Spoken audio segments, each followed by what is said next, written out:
Ma'am. सबसे पहले तो मैं आपका डॉक्टर हेतल दवे मैम एवं प्रोफेसर बलदेव कुमार सर की तरफ से आज के लेक्चर के लिए इमरजेंसी स्पीकर बनने के लिए मैं आपका हार्दिक धन्यवाद एवं आभार व्यक्त करता हूं कि अभी 2-3 दिन पहले ही आपको बोला है और आप तुरंत इमरजेंसी स्पीकर के लिए लेक्चर देने के लिए तैयार हो गई हैं। तो आपका बहुत बहुत धन्यवाद मैम। आयुर्वेद को भारत की राष्ट्रीय चिकित्सा पद्धति घोषित करवाने के लिए doctor Hetal S Dave ma'am के नेतृत्व में विश्व आयुर्वेद परिषद की एनआईए शाखा द्वारा 21 नवंबर 2015 से आज तक अनवरत जारी इस साप्ताहिक व्याख्यान माला के 458वें व्याख्यान के लिए मैं डॉक्टर अनिल कुमावत, विद्यावारिधि अध्येता, संहिता एवं मौलिक सिद्धांत विभाग, राष्ट्रीय आयुर्वेद संस्थान, मानद विश्वविद्यालय जयपुर, आज के हमारे मुख्य अतिथि वक्ता डॉक्टर सोमा बहल मैम एवं आप सभी श्रोताओं का हार्दिक स्वागत करता हूं। आज के हमारे व्याख्यान का टॉपिक है क्लिनिकल डिस्कशन ऑन आम वात एंड वात रक्त। व्याख्यान शुरू करने से पहले मैं आज के हमारे मुख्य अतिथि वक्ता डॉक्टर सोमा बहल मैम, इनका संक्षिप्त परिचय आप सबसे करवाना चाहूंगा। सोमा बहल मैम ने BAMS किया है MSMC मारू सिंह मेमोरियल कॉलेज खानपुर कला सोनीपत, MD यूनिवर्सिटी रोहतक से। मैम ने MD किया है ITRA जो पहले IPGT and RA Jamnagar Gujarat से। मैम इन सर्विस में है एज ए AMO 2008 से और मैम को बहुत ही मतलब लगभग 16 सालों का चिकित्सा का अनुभव है। बहुत ही इस चिकित्सा के अनुभव के दौरान उन्होंने बहुत सारे अनेक प्रकार के रोगों की चिकित्सा की है और ma'am currently as a AMO काम कर रहे हैं BK हॉस्पिटल फरीदाबाद में। तो मैडम को बहुत सारा क्लिनिकल एक्सपीरियंस है और बहुत सारे रोगी मैम ने ट्रीट किए हैं और बहुत ही अच्छा काम हरियाणा सरकार में मैडम कर रहे हैं। बलदेव सर वहाँ गए थे एज ए डायरेक्टर पंचकुला, तो वहाँ भी सर के साथ मिलके मैम ने बहुत अच्छा कार्य किया, बहुत सारे कैंप लगाए और बहुत सारे मतलब आम जनता की भलाई के लिए खूब सारे कार्य उन्होंने किए। सामाजिक कार्य भी करते हैं मैडम। तो मैं मैडम का एक बार फिर से हार्दिक धन्यवाद व्यक्त करता हूँ और एक बार फिर से स्वागत करता हूँ और उनका आभार व्यक्त करता हूँ कि वो इस लेक्चर सीरीज के लिए इमरजेंसी स्पीकर बनने के लिए उन्होंने हामी भरी। तो मैम आपका धन्यवाद व्यक्त करते हुए, सर और मैम अभी बाहर हैं, अभी है नहीं, इसलिए मैम और सर की तरफ से मैं आपका धन्यवाद व्यक्त करते हुए आपका स्वागत करता हूँ। एक बार फिर से आपका स्वागत है मैम और आपके लेक्चर से आप हम सबको अनुप्रेरित कीजिए और आपके अनुभवों से जिससे हम सब लाभान्वित हो सकते। जी मैम। नमस्कार डॉक्टर अनिल और डॉक्टर बलदेव सर और हितल मैम को मेरी चरण वंदना एंड सभी डियर फ्रेंड्स।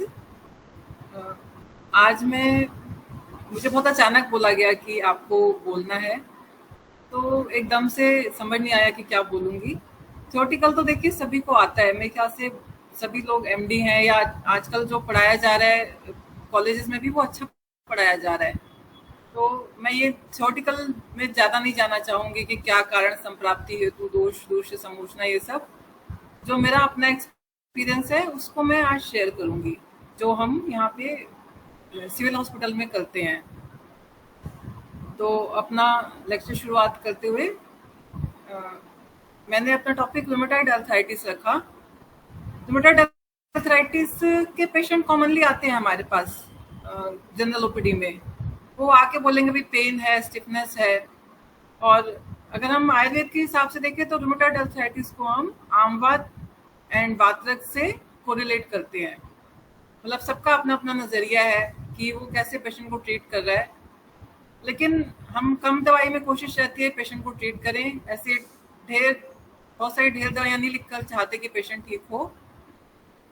तो पहले हम इस पे जाएंगे भी आम बात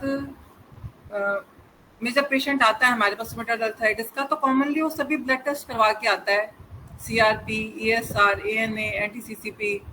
उसमें से कुछ सारे फैक्टर पॉजिटिव होते हैं, कुछ सारे फैक्टर नेगेटिव होते हैं। पेशेंट अपने सिम्टम्स दे रहे हैं, हमको लग रहा है कि आम बात का पेशेंट है, बट वो फिर रिपोर्ट दिखाते हैं कि नहीं मेरा आधे फैक्टर नेगेटिव है। बट स्टिल हमें पेशेंट को कन्विंस करके ट्रीटमेंट स्टार्ट करना होता है अपना, कि आप ठीक हो जाओगे, आप दवाई आयुर्वेदिक शुरू करिए। मेन एम इसमें हमारा पेशेंट को आम को ट्रीट करना है। आम का पाचन करने के लिए हम लंघन पाचन करते हैं। लंघन पाचन के लिए हम संजीवनी वटी, चित्रगादी वटी, ये सब यूज करते हैं। 3 दिन तो पेशेंट को देना ही चाहिए आम पाचन के लिए, औषध पाचन के लिए।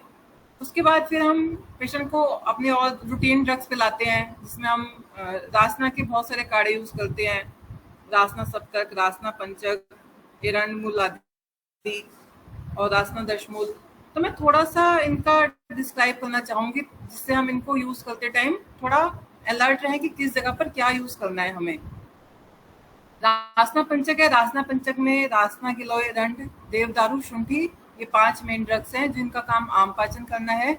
ये सभी धातुओंगत आम का पाचन करती हैं और विशेषकर ये अस्थि धातु का पाचन करती हैं। फिर नेक्स्ट हमारा रासना सप्तक है।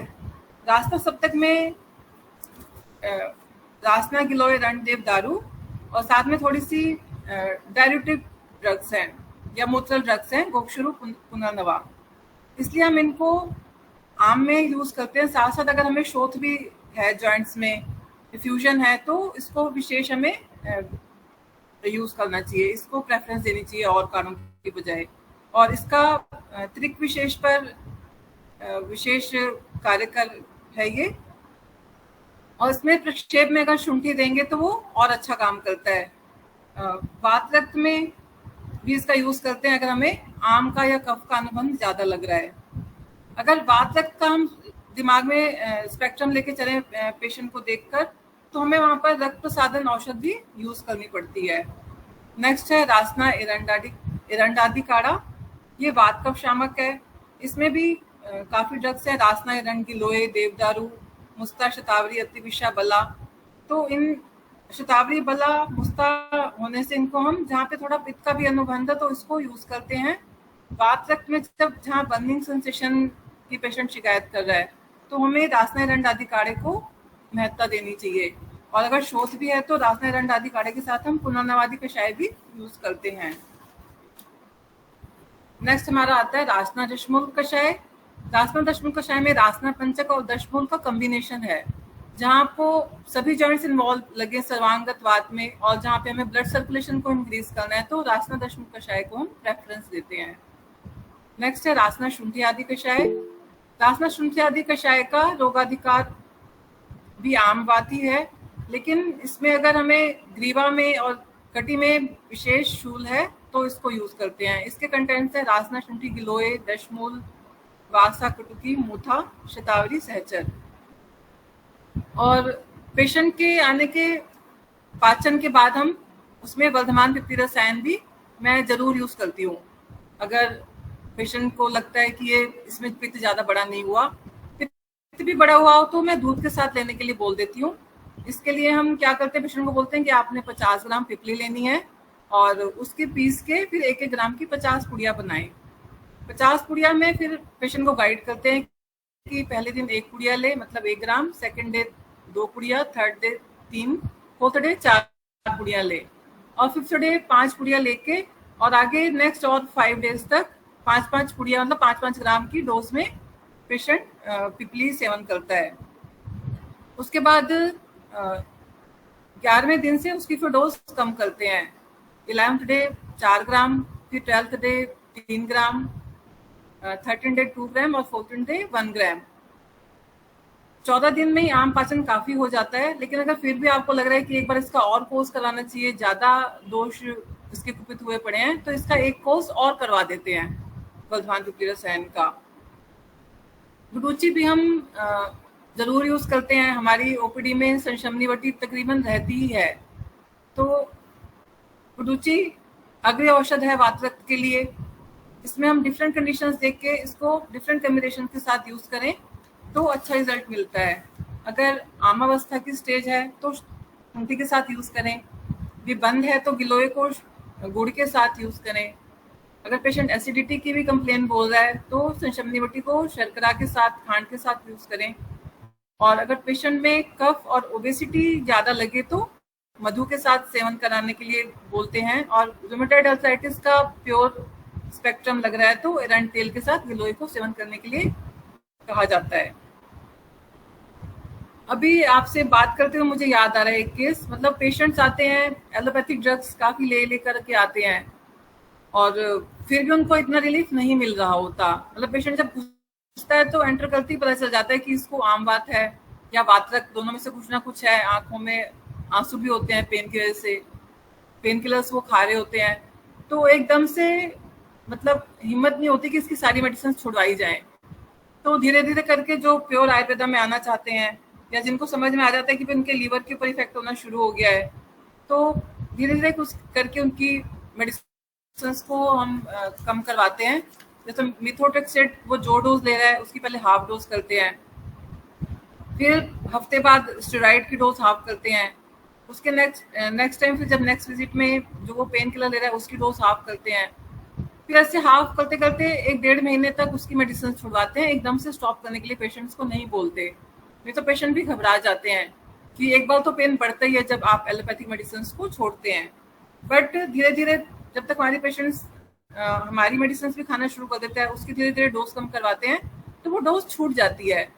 मतलब 4-5 केस तो मुझे बड़े अच्छे से याद हैं कि जिनकी हमने ये एलोपैथिक ड्रग्स छुड़वाई हुई है और वो अभी भी विजिट करते हैं और ठीक चल रहे हैं। बस जब विंटर्स ज्यादा होती है तो उनकी थोड़ी प्रॉब्लम बढ़ती है। और ये भी नहीं कि हम बहुत ज्यादा औषधि खिला रहे हैं पेशेंट्स को। हमारे पास क्राउड भी पुअर पेशेंट्स का ज्यादा आता है तो बाहर से भी बहुत ज्यादा मेडिसिन हम लिख नहीं सकते उनको, लेकिन स्टिल वो बहुत कंट्रोल चल रहे हैं। और अगर वातक स्पेक्ट्रम है पेशेंट का तो उसमें हम अमृतोत्थारम और पाचनामृतम कषायम को इम्पोर्टेंस देते हैं। पाचनामृतम कषायम में अमृता, उशीर, वासा, मुस्ता, शुंठी एक्सेट्रा मेडिसिन हैं। ये आम पाचन के साथ साथ पित्त का भी शमन करती हैं।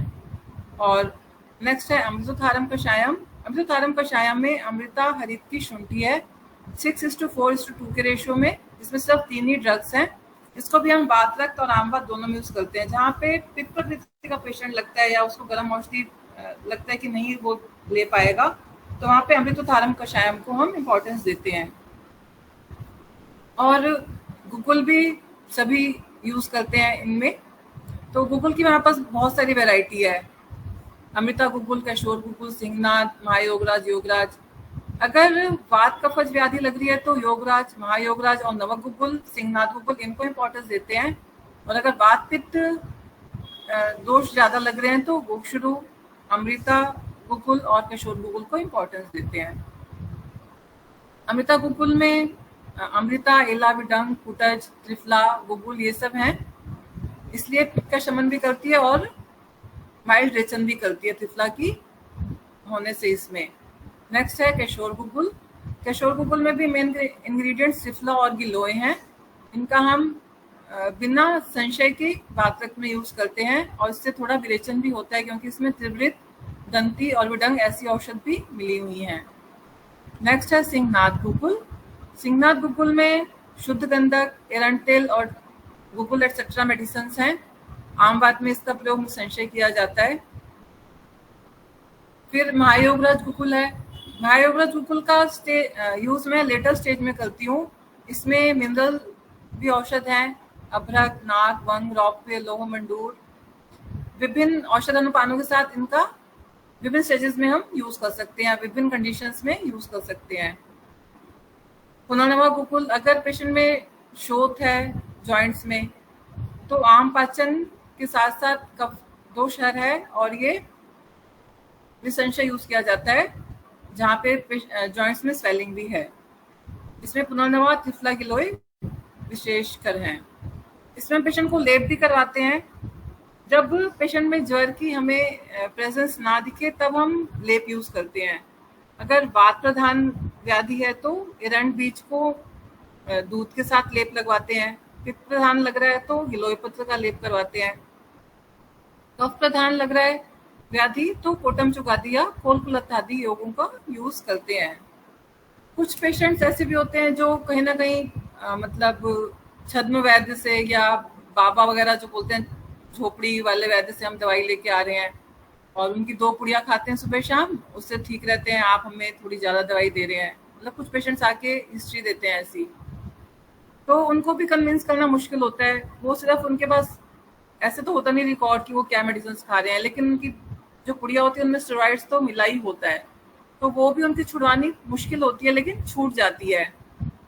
हमें बस अपनी ओपीडी में बैठ के क्लिनिकल जब प्रैक्टिस कर रहे हैं तो ये हिम्मत लानी पड़ती है अपने अंदर कि हमें पेशेंट की मेडिसिन छुड़वानी है, तभी उसका आयुर्वेद में फेथ आएगा और वो ठीक भी होगा आगे, और उसमें कोई साइड इफेक्ट्स भी नहीं होंगे।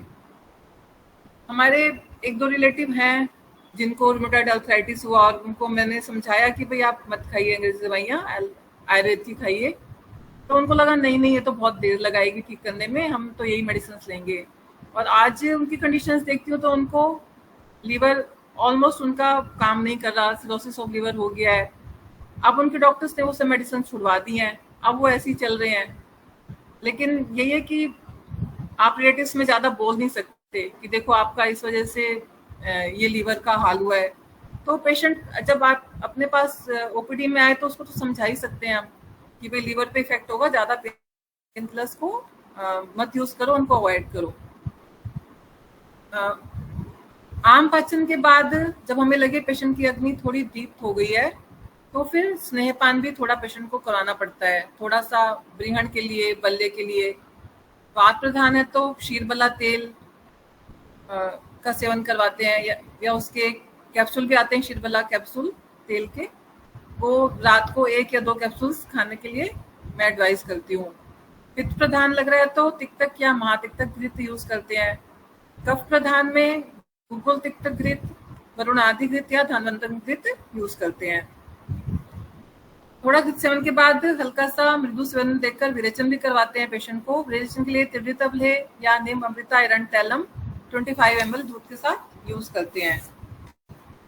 विरेचन से भी दोषों का हरण होने के बाद और आम पाचन के बाद हम बस्ती यूज करते हैं। बस्ती में अगर आम वात का प्योर पेशेंट लग रहा है तो क्षार बस्ती देते हैं पेशेंट को। क्षार बस्ती के लिए यूज करते हैं हम गुड़ 40 ग्राम, लवण 10 ग्राम, इमली 40 ml, शतावा 10 ग्राम और गोमूत्र 320 ml। अगर गोमूत्र अवेलेबल है तो 100 ml की क्वांटिटी में यूज करते हैं और डेली उसको क्षार बस्ती देते हैं 10-15 दिन, जितना पेशेंट सहन कर सके। कुछ पेशेंट्स क्षार बस्ती गोमूत्र की वजह से नहीं लेना चाहते तो उनको फिर दशमूलादि बस्ती देते हैं, निरू बस्ती, और उसमें तेल में हम सेंधवादी तेल यूज करते हैं और बीच में अनुवासन बस्ती में सेंधवादी तेल यूज करते हैं। और अगर पेशेंट वातरक्त स्पेक्ट्रम का लग रहा है तो बृहति आदि यापना बस्ती, क्षीर बस्ती या अर्धमात्रिक बस्ती यूज करते हैं। बृहति आदि यापना बस्ती के कंटेंट्स हैं मधु 200 ml, लवण 15 ग्राम, स्नेह में मधु एष्टि आदि स्नेह 100 ml, सुकुमार घृत 100 ml, कल्क में मुलेठी मदन फल पिपली 30 ग्राम, क्षीर कषाय में बृहति आदि क्षीर कषाय या गुटुची आदि क्षीर कषाय यूज 450 ml क्वांटिटी में यूज करके इसका पूरा टोटल 900 ml क्वांटिटी हो जाती है। ये हम डेली देते हैं ऐसी बस्ती पेशेंट को। क्षीर बस्ती नेक्स्ट, क्षीर बस्ती में मधु 100 ml, स्नेह के लिए बला तेल 100 ml, महातिक्तक घृत 100 ml, बृहति आदि क्षीर कषाय 200 ml। ये क्वांटिटी हो गई 500 ml की जिसकी बस्ती पेशेंट को देते हैं। ये पेशेंट इजीली इसको मतलब ले लेते हैं, उन्हें कोई प्रॉब्लम नहीं आती। ये ऐसी बस्तियां हैं कि हमें ज्यादा सोचना नहीं पड़ता कि इसकी कोई कॉम्प्लिकेशन होगी पेशेंट में या कुछ और दिक्कत आएगी पेशेंट को। अगर लगे कि उसका ज्यादा मोशन हो रहा है घर जाने के बाद भी, तो लवण की क्वांटिटी थोड़ी कम कम करवा देते हैं। और वैसे ऐसी दिक्कत कभी आई नहीं है। एक आध कोई पेशेंट था सेंसिटिव या जिसका स्टमक थोड़ा बहुत सेंसिटिव था, उनमें दिक्कत आई, तो उसमें लवण की क्वांटिटी कम कराने से वो ठीक से उसको यूज कर रहे थे बस्ती को। हम यहाँ पे ओपीडी लेवल पे ही सब कर्म करते हैं। तो पेशेंट को सुबह खाली पेट ही बुलाते हैं 8 बजे, और बस्ती वगैरह दे के थोड़ी देर बैठा के आधा एक घंटा, उसके बाद फिर घर भेज देते हैं। नेक्स्ट है अर्धमात्रिक बस्ती। अर्धमात्रिक बस्ती के कंटेंट है मधु 100 ml, लवण 15 ग्राम, क्षीर वाला तेल 100 ml, दशमूल मदन फल कषाय 400 ml, शतावा कल 15 ग्राम, टोटल हुआ 600 ml। जो बच्चे अभी जस्ट करके निकले हैं उनके लिए थोड़ा सा ध्यान देने का है कि इनको जब बस्तियों को मिलाते हैं तो माक्षिम लवण स्नेह कलकम क्वाथम इति क्रमात्, मतलब इस क्रम में मिक्स किया जाता है इनको। पहले माक्षी को लवण लिया, उनको खूब अच्छे से मिक्स किया, उसके बाद जो भी आपका स्नेह है उसको सुपोषण करके उसको ऐड किया, फिर कल्क ऐड किया, और एंड में हमने काढ़ा या क्षीर कषाय जो भी है उसको ऐड करते हैं। कल्क में अगर आपने शतावा रखा हुआ है तो उसको बहुत देर तक फिर रखना नहीं चाहिए, क्योंकि वो फिर एब्जॉर्ब करके वाटर को ब्लॉक करने लग जाती है, फिर बस्ती देने में थोड़ी सी मुश्किल आती है। तो कोशिश करनी चाहिए कि जैसे ही हमने बनाया साथ के साथ हमने पेशेंट को ये दे दी बस्ती। मैं तो कुछ पेशेंट जैसे आजकल फीमेल्स बहुत आ रही हैं कि भाई सुबह उठते हैं एड़ियों में दर्द होता है, तो जो पेशेंट बोले सुबह उठते ही पेशेंट दर्द है बॉडी में, तो समझ ही जाइए कि उसमें आम तो है ही है उसकी बॉडी में। और अगर आपको लग रहा है कि नहीं ये संधिवात स्पेक्ट्रम का है, तो वो पेशेंट ऐसे बोलेगा कि मैं शाम तक थकता हूँ, फिर सुबह उठते ही वो ऐसा नहीं बोलेगा कि मुझे पेन होता है जॉइंट्स में या ऐसे दिक्कतें आती हैं। वहाँ पे फिर हमें कई बार पेशेंट की डिटेल हिस्ट्री लेनी पड़ती है, उनको पथ्य पथ्य ध्यान से करवाना पड़ता है कि भाई आप गुरु आहार ना लें। उसके लिए हम पेशेंट को अरबी, भिंडी, आलू ये सब मना करते हैं लेने से। और कुछ अच्छी फैमिलीज के भी लोग आते हैं तो नट्स काफी ले रहे होते हैं, या आजकल यंग बच्चे बहुत आ रहे हैं जिनको बैकएक है या एवेस्कुलर नेक्रोसिस ऑफ फीमर, ये डायग्नोसिस होके आ रहे हैं, 20-25 साल के बच्चे हैं। तो उनको फिर समझाना पड़ता है कि मतलब लघु आहार लें, सिंपल डाइट लें, बाहर का मैदा ना खाएं, दही ज्यादा ना खाएं, दिन में ना सोएं या रात्रि जागरण ना करें। आजकल छोटे से बच्चे पैदा होते ही मैगी और ये मैदा, चाउमीन, मोमोज, इन सब के बहुत उनके मतलब टेस्ट बड्स वैसे डेवलप हो गए हैं कि वो उनको चाहिए। तो काफी मुश्किल से उन्हें समझाना पड़ता है कि ये सब आप डाइट छोड़िए। या कई लोग जॉब के चक्कर में बाहर आकर रह रहे हैं, तो रोटी सब्जी के बजाय वो चाउमीन और ये जो उनको इजीली अवेलेबल होती है मोमोज, यही सब डाइट ज्यादा लेते हैं, तो उनको समझाना पड़ता है। या कुछ होते हैं बच्चे जो पीनट बटर आजकल बहुत शौक से खाते हैं, रोज सुबह अपना ब्रेड पे लगा के। ब्रेड भी मैदा है और वो पीनट बटर भी गुरु आहार है, तो उनको दिक्कतें होती हैं फिर, मतलब बैक एक की प्रॉब्लम लेके आ रहे हैं, या मतलब एंकल जॉइंट में प्रॉब्लम है, नीचे हील में पेन है। तो मैं उनको एकांग बात आम बात समझ कर ही ट्रीट करती हूँ और रिजल्ट मिल जाता है। मतलब विद इन 7-10 डेज पेशेंट आके नेक्स्ट टाइम विजिट में बोल देता है कि हाँ मुझे दर्द अब बहुत कम है, मतलब 60-70% रिलीफ तो आ जाता है। उसके बाद पेशेंट्स को गाइड करो कि आपने क्या पथ्य रखना है। पथ्य में लौकी, तोरी, पेठा, ये सब्जियां ज्यादा लेने के लिए बोलते हैं कि ये वाली सब्जियों को आप प्रेफरेंस दो, या मूंग धुली दाल, मूंग छिलका, अरहर दाल, इनको खाइए। बासी अन्न मत खाइए, दही छाछ ज्यादा मत लीजिए, कोल्ड ड्रिंक, आइसक्रीम इनको अवॉइड करिए। और नट्स भी अगर ले रहे हैं तो बहुत ज्यादा नहीं लेने। जब आप ठीक हो जाए उसके बाद 2-4 दाने ले लिए, नहीं तो रूटीन डेली का हैबिट मत बनाइए कि आपको इतना लेना है। और मैदा लेने से मना करते हैं। और कटी शोल के कितने पेशेंट आए हैं, बस लेडीज, उनको भी मैंने इसी स्पेक्ट्रम पर डील किया। और उन लोगों को फिर, लेकिन मैं जैसे वर्किंग वुमेन्स होती हैं, इतना टाइम नहीं है कि वो आके सुबह सुबह मतलब बस्ती का ये पूरा प्रोटोकॉल कर पाए, तो वो जिस टाइम भी आती है उनका पत्र पोटली स्वेद, कटी स्वेद ये सब करवा के उनको सेंधमादी तेल की एक मात्रा बस्ती दिलवा देते हैं हफ्ते में 2 दिन। तो मात्रा बस्ती देने में इतना कोई उनको परहेज भी नहीं करना पड़ता और वो वापस ड्यूटी भी ज्वाइन कर लेती हैं। तो पेशेंट आके फिर 2-3 साल तक बहुत ठीक रहता है, मतलब सब काम कर रहा है, उसे कोई थकावट नहीं हो रही, कमर दर्द नहीं हो रही। 2-3 साल बाद आकर उनको पहले ही गाइड कर देते हैं कि सब जो प्रोसीजर्स हो रहे हैं आपके 10-15 दिन, हो सकता है ये फ्यूचर में आपकी बॉडी के हिसाब से 15 दिन बाद, सॉरी 3 महीने बाद, 6 महीने बाद या साल बाद आपको करवाने पड़े। तो कई पेशेंट आके फिर दोबारा बोलते हैं कि आपने उस टाइम हमारा ऐसे प्रोसीजर्स किए थे, आप दोबारा हम एक बार चाह रहे हैं करवा लें। किसी किसी पेशेंट के 3-4 साल भी निकल जाते हैं जब उनको समझ में आ जाता है कि हम लघु आहार से ठीक चल रहे हैं और इन सब चीज़ों को हम अवॉइड करते हैं, दिन में सोना या रात्रि जागरण, मैदा वगैरह। तो वो खुद ही मतलब पेशेंट अलर्ट हो जाता है और वो इन सब चीज़ों को त्याग करने से ठीक रहता है पेशेंट। उसमें दोबारा से हमें इतने सीवियर वाले सिम्टम्स नहीं दिखते जो वो पहली बार लेके आते हैं हमारे पास। और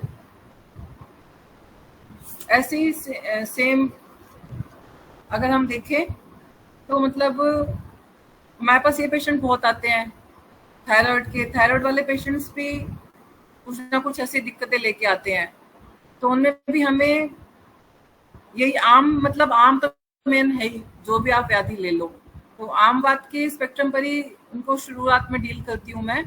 उनको वरुण आदि कषाय जिसमें भल्लातक है, ऐसे वाला कषाय लेने के लिए गाइड करती हूँ, या संजीवनी बटी दी, या भल्लातक बीज जो रॉ मार्केट में मिलते हैं वो 2-2 डेली सेवन कराए, तो उनका आम पाचन होकर ये नहीं है सिर्फ ये आम बात में ही काम कर रहे हैं। थायराइड में भी बहुत अच्छा रिजल्ट मिलता है इनका, और पेशेंट को जो बॉडी एक्स वगैरह हैं उनमें बहुत रिलीफ मिलता है, उनका TSH लेवल भी बहुत कम आ जाता है।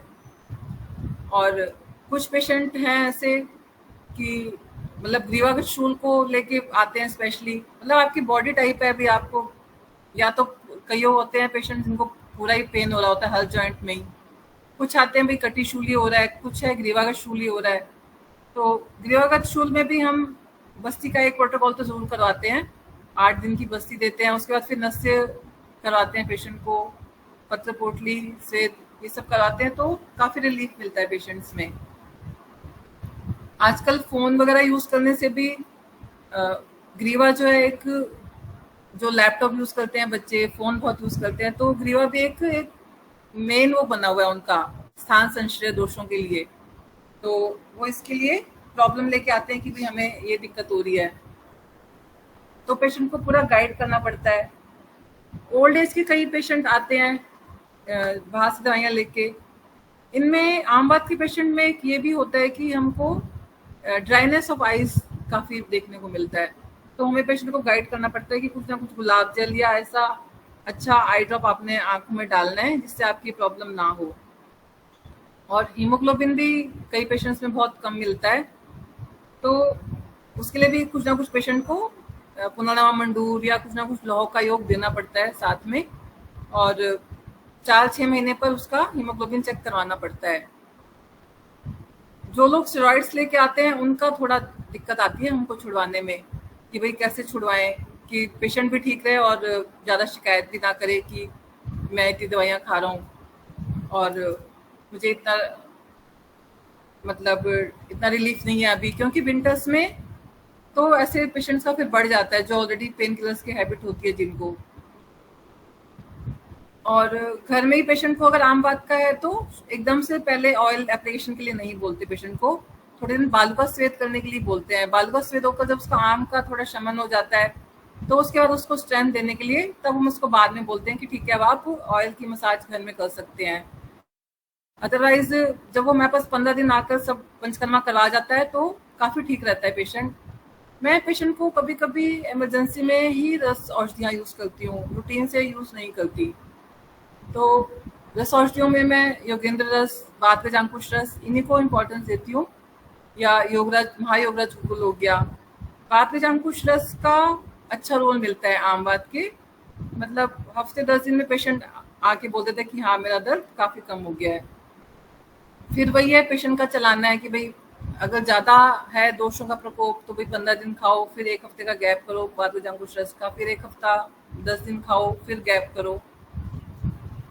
ऐसे ही हमारा ट्रीटमेंट प्रोटोकॉल चलता रहता है।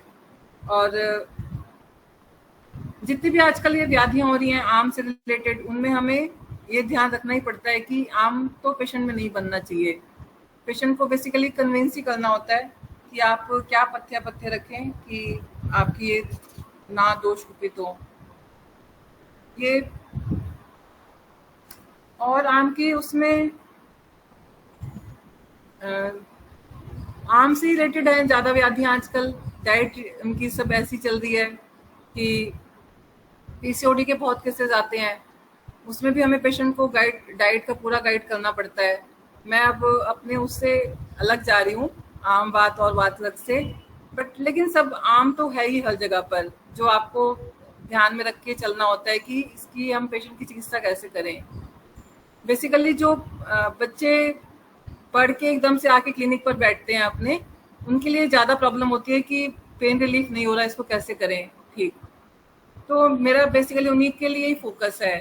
बाकी तो सब गुरुजन है और बड़े हैं जो एमडी हैं, उनके लिए तो वो सब कर लेते हैं मैनेज। जो बीएमएस आकर सोचते हैं कि मैं सीधा अपना क्लिनिक खोलूं और आयुर्वेदिक प्रैक्टिस करूं, उनको थोड़ी दिक्कत आती है कि पेशेंट को रिजल्ट कैसे दें। अगर पेशेंट लंबे टाइम तक आ रहा है और उसकी कंप्लेंट्स कम नहीं हो रही, तो आपको कहीं लगता है कि हमारी कहीं पे कुछ कमी है जो हमें रिजल्ट नहीं मिल रहा। तो जो मैंने आपको बताया इन सबको आप करेंगे तो रिजल्ट मिलता है। वर्धमान पिपली रसायन आप जरूर यूज करवाइए। और अगर वातक स्पेक्ट्रम में तो एंड में फिर हम च्यवनप्राश भी पेशेंट को देते हैं, जो बल्य काम करता है पेशेंट में, और पेशेंट का बल बना रहता है। चाहे वो ओल्ड एज का पेशेंट है अगर आम बात का, तो उसमें भी हम च्यवनप्राश यूज कराते हैं। अगर मधुमेह को भी लें तो मधुमेह में भी देखो आम तो हर जगह है। आम पाचन के लिए बस ये ध्यान रखना है कि अगर आम बात है तो कटु और वृक्ष गुण युक्त औषधियां यूज करिए, और अगर वात रक्त या पित्त का इन्वॉल्वमेंट लग रहा है तो तिक्त रस प्रधान और वृक्ष औषध यूज करना है हमें। तो उसी से ही आम पाचन करते हैं। बस्ती से बहुत अच्छे रिजल्ट मिल जाते हैं। कई पेशेंट बाद में आकर बोलते हैं जिनको हमने पहले दी होती है बस्ती वगैरह, कि आपने 3 साल पहले हमारे साथ ऐसा किया था, हमारी एक बार और कोर्स कर दीजिए। तो सुन के अच्छा लगता है कि अच्छा इसको इतना रिजल्ट मिला। प्राइवेट प्रैक्टिस से हमारा थोड़ा अलग हिसाब रहता है क्योंकि हम गवर्नमेंट सेक्टर में बैठे हैं, तो पेशेंट से ज़्यादा हमें वो नहीं होता कोई लालच की पेशेंट लंबा चलाना है। ये होता है कि रिजल्ट देना है पेशेंट को, कि ताकि वो कल को 4 पेशेंट्स और हमारे पास लेके आए। तो हमें रसायन औषध भी एंड में ज़रूर यूज़ करनी चाहिए जब पेशेंट को लगे कि काफ़ी कंट्रोल हो गया है। तो बल्य औषध के लिए हम बलारिष्ट, अश्वगंधारिष्ट, अश्वगंधा जो भी हमें ओपीडी में अवेलेबल होता है हम उसको यूज़ करते हैं। और मुझे अभी ज़्यादा और बोलने का समझ नहीं आ रहा मैं क्या बोलूं। अगर आपकी कोई क्वेरीज है तो आप पूछ सकते हैं मुझसे। डॉक्टर अनिल। जी मैम। मैम क्वेश्चन है कई लोगों के। उज्ज्वला मैम ने पूछा है हाँ जी। कि गर्भिणी आम बात या वात रक्त में क्या करो तो कौन से पत्ते के साथ दे सकते हैं? किसको? गर्भिणी आम बात। गर्भिणी को? जी। गर्भिणी में आम बात है तो हमारे सभी हर्बल मेडिसिन ही हैं। आप उसमें अगर देखिए गर्भिणी की कौन सी स्टेज है, वर्धमान पिपली तो आप उसमें यूज कर ही सकते हैं। एक कोर्स करवाइए वर्धमान पिपली का, उसके बाद उसको संशमनी बट्टी योगराज उपल इसके ऊपर डालिए।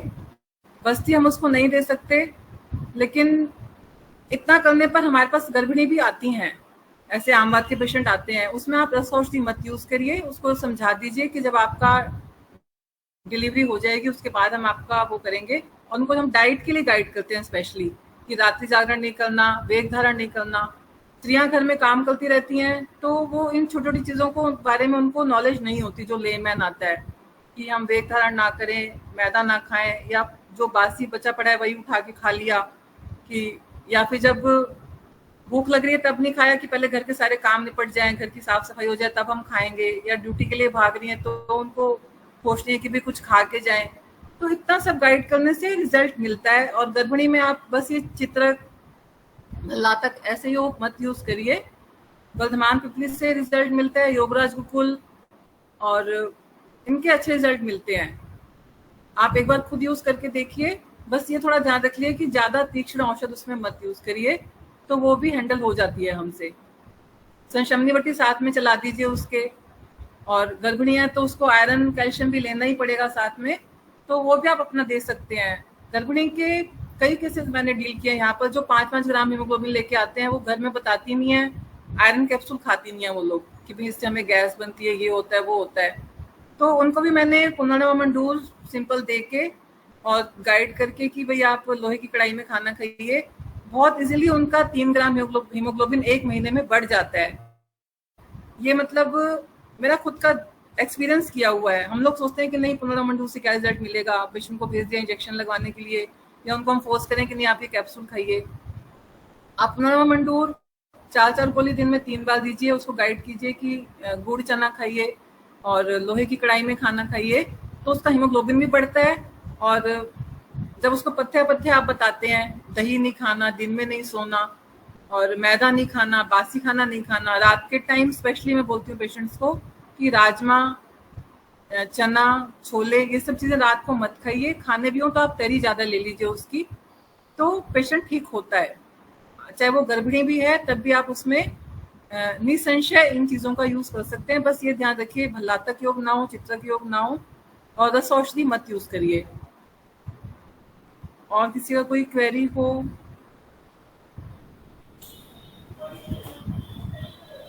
मैम उज्ज्वला जी ने पूछा है हाँ जी। कि आपने भिंडी अवॉइड करने के लिए क्यों बोला आम बात के पेशेंट में? भिंडी गुरु है, इसलिए आप वैसे भी देखिए कितनी उसमें लेस होती है, जब बनाते हैं तभी उसमें पता चल जाता है, तो वो पचने में भी गुरु होती है। तो भिंडी, अरबी और राजमा, छोले, इस सब मैं पेशेंट को मना करती हूँ, मैदा मना करती हूँ, ये सब चीजें।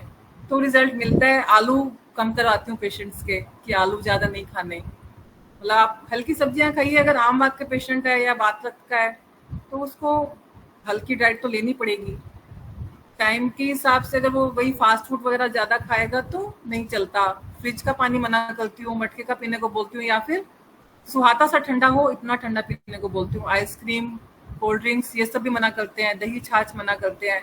कई पेशेंट्स होते हैं जिनको बिना छाछ के नहीं चलता। गांव के जो ज्यादातर पेशेंट आते हैं वो कहते हैं बिना छाछ के तुम्हारा चलता ही नहीं है, हम तो सुबह भी एक बड़ा गिलास लस्सी चाहिए, रात को भी 1 गिलास लस्सी चाहिए। तो मैं उनकी धीरे धीरे वो छाछ कम करवाती हूँ कि आप आधी छाछ लीजिए, उसमें आधा पानी डालिए, और साथ में उसमें हींग जीरे का चाहे छोंका लगाइए, चाहे ऊपर से वैसे ही डाल लीजिए। तो धीरे धीरे करके उनकी फिर वो छाछ की क्वांटिटी मैं कम करवाती हूँ, पानी की बढ़वाती हूँ कि उनका वो टेस्ट भी बना रहे। और खट्टी छाछ मना करती हूँ, स्पेशली खट्टी आपने नहीं खानी। कई पेशेंट्स आते हैं कि हमें दर्द बढ़ रहा है, आप उनसे पूछो कि आपने कल कड़ी खाई थी क्या, तो वो खुद ही बोलेंगे कि हमने कल कड़ी खाई है या गोभी की सब्जी खाई है। तो वो खुद ही समझ जाते हैं कि डॉक्टर खुद ही ऐसे पूछिए मुझसे ये खाया है क्या, तो वो उसको फिर अवॉइड करते हैं उन चीजों को। तो इसमें हमको भी बहुत हेल्प मिलती है फिर इलाज करने में। अगर पेशेंट पथ्य ही नहीं मानेगा हमारा, अपथ्य सेवन करता रहेगा, तो हम कहाँ से पेशेंट ठीक करेंगे ना। तो पेशेंट को गाइड तो करना पड़ता है, टाइम तो देना पड़ता है। जब पहली दूसरी बार पेशेंट आता है, पहली फर्स्ट सेकंड सिटिंग्स में तो काफी टाइम देना पड़ता है पेशेंट को, लेकिन फिर वो समझ जाते हैं। गांव के पेशेंट्स में थोड़ा छाछ का इशू रहता है, तो मैं उनकी छाछ को डाइल्यूट करवाती जाती हूँ धीरे धीरे कि अच्छा ठीक है, अब आपने आधा गिलास कर दिया, आप और 1/4 कर दीजिए और बाकी उसमें पानी ऐड करके पीजिए। तो पेशेंट भी सेटिस्फाइड रहता है कि हाँ ठीक है, मैं ठीक हो रहा हूँ, तो फिर वो हमारी बात मानता है। और कोई क्वेरी? क्या मैं फिर कोई और केस चाहूंगी तो डिस्कस कर लूंगी किसी और टॉपिक पे, ऐसी क्लिनिक, अगर आपके पास टाइम है तो। हाँ, वो कंटिन्यू ये पूछ रहे हैं कि प्लांटर फेसिटिस के बहुत सारे पेशेंट आ रहे हैं, प्लांटर फेसिटिस। हाँ जी। वो उसमें पेन इन फुट रह रहा है अर्ली मॉर्निंग में। हाँ जी, ये आम ही है। आप आम बात को सिर्फ रिमोटॉइड आर्थराइटिस दिमाग में मत सोचिएगा। अगर आपको एक आंग में भी पेन मिल रहा है, वो एक आंग बात को भी आप आम बात सोच के चलेंगे तो वो ठीक हो जाता है। आप एक तो पेशेंट को ये जरूर बोलिए कि जब रात को आप खाने और सोने के बीच में कम से कम 2.5-3 घंटे का गैप रखें। ये नहीं कि खाना खाया और सो गए। और कुछ लोगों को अब गर्मियां चल रही हैं, आम खाना है, आम मैं पेशेंट को मना करती हूँ खाने से, नींबू मना करती हूँ, नींबू पानी नहीं पीना, क्योंकि ये चीजें मैंने ऑब्जर्व करी हैं कि ये चीजें आम बढ़ाती हैं और पेन को बढ़ाती हैं पेशेंट में। कोल्ड, ये आजकल शेक्स, मैंगो शेक तकरीबन लोग पी रहे होते हैं, उसमें भी ड्राई फ्रूट भी डला होता है, तो उनको पेन होता ही है। लेकिन अगर आप 1 महीने तक पेशेंट को डील करेंगे, 1 महीना तो ज्यादा ही बोल रही हूँ, 15-20 दिन में पेशेंट को प्लांटर फेशियाइटिस में भी आराम आ जाता है। उसको थोड़ा सा लेकिन डाइट के लिए गाइड करना पड़ता है। आम ना खाए, नींबू पानी ना पिए, मिल्क शेक ना ले, कोल्ड ड्रिंक ना ले। साथ में आप अपने उसको 10 दिन दीपन पाचन दीजिए, साथ में आप योगराज उपल दे दीजिए, रासन सप्तक कषाय दीजिए, और धन्वंतरम कषाय है। जहाँ पे आपको लग रहा है कि मॉर्निंग स्टिफनेस ज्यादा है, तो वहां पे मैं वरुण आदि कषाय भी सुबह खाली पेट लेने को बोलती हूँ कि 20 ml डाल लिया सुबह, और साथ में गर्म पानी लेके कोसा सा। तो जो उसमें भल्लातक है, वरुण आदि कषाय 2 मिलते हैं। एक तो मिलता है जो डायबिटिक का काम करता है, एक वरुण आदि कषाय जो सुश्रुत पे वर्णन है, जिसमें भल्लातक भी ऐड है। तो अगर आप किसी कंपनी का लिख रहे हैं तो उसके आप कंटेंट जरूर पढ़ लीजिए कि उसमें भल्लातक है या नहीं। उसको यूज करने से उसका आम पाचन भी होता है, धात्वाग्नि लेवल पर दीपन होता है, और वो पेन का भी काम करता है। वात कफ नाशक है, आम नाशक है। संजीवनी बटी यूज करिए, वात का अंकुश यूज करिए, तो जो ये प्लांटर फेशियाइटिस है इसमें भी रिलीफ मिलता है। हील थोड़ा अवॉइड करने को बोलते हैं पेशेंट को कि हील ज्यादा नहीं पहननी। और अगर उसको डायबिटीज या साथ में थायराइड भी है तो उसका हम जरूर बोलते हैं कि भाई आप वो उसकी जो दवाई खा रहे हैं उसको खाते रहिए, उसको मत स्टॉप करिएगा। आपका थायराइड लेवल, जो भी आप गोली खा रहे हैं थायरक्सिन्स की, उसको खाते रहिए। वो अगर आपका कंट्रोल है, शुगर अगर आपका कंट्रोल है, तो प्लांटर फेशियाइटिस भी ठीक हो जाता है। खाने का गैप रात को बोलते हैं कि कम से कम 2.5-3 घंटे का गैप हो उनके सोने और खाने के बीच में।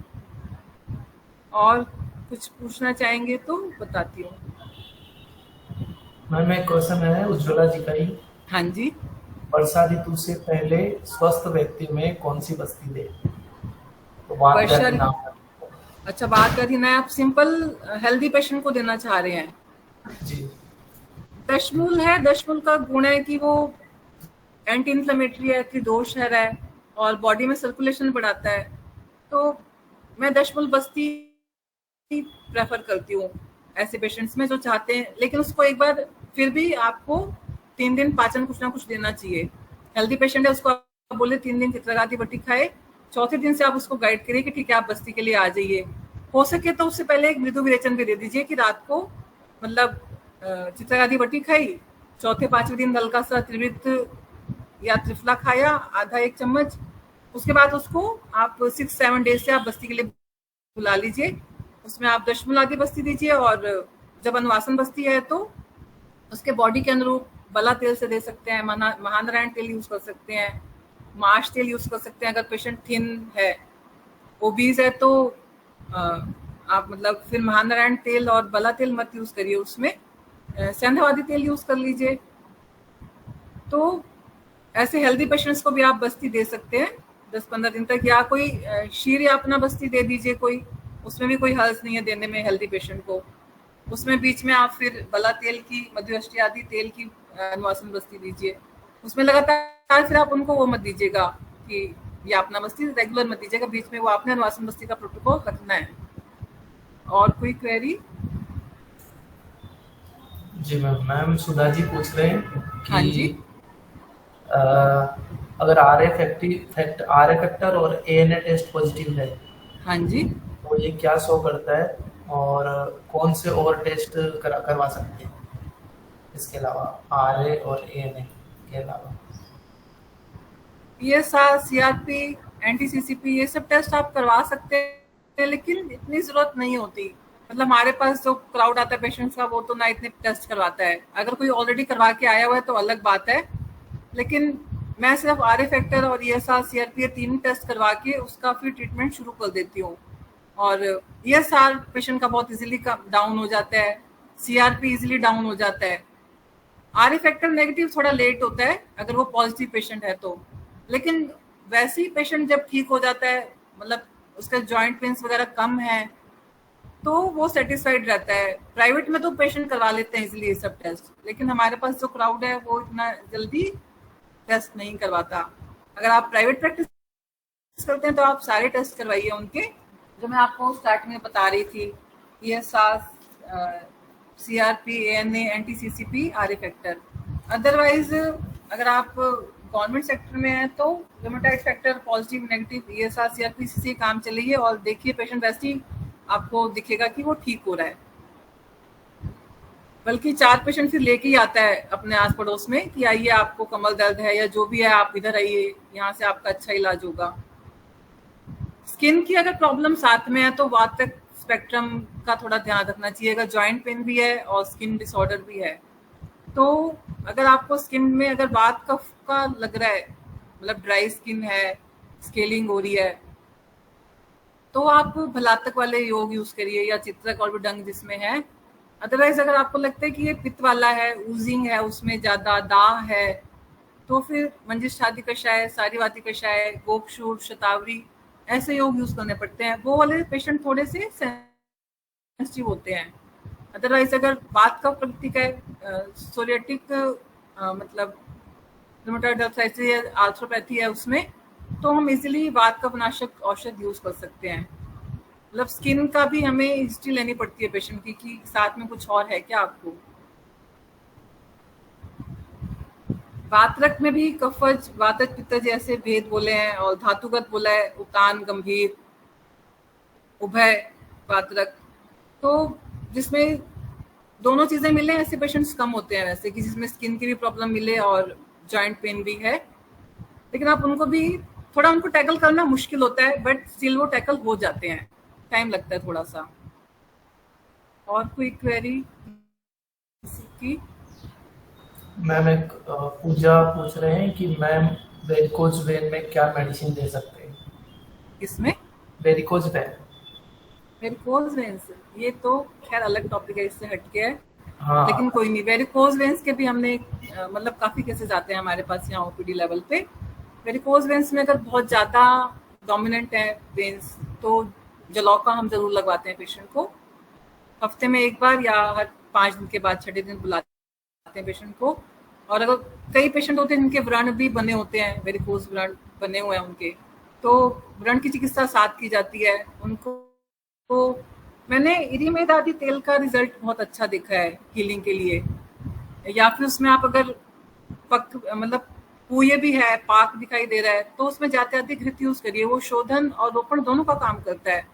अगर आपको लगे कि इसमें कोई इन्फेक्शन नहीं है तो आप जाते आदि तेल यूज करवाइए, वो अच्छा रोपण करता है। जाते आदि तेल, जाते आदि घृत शोधन रोपण दोनों करता है। ऐसी जो इनिमेद आदि तेल है वो भी शोधन और रोपण दोनों कार्य करता है। तो अगर व्रण नहीं है तब तो आप इजीली हैंडल कर सकते हैं पेशेंट को।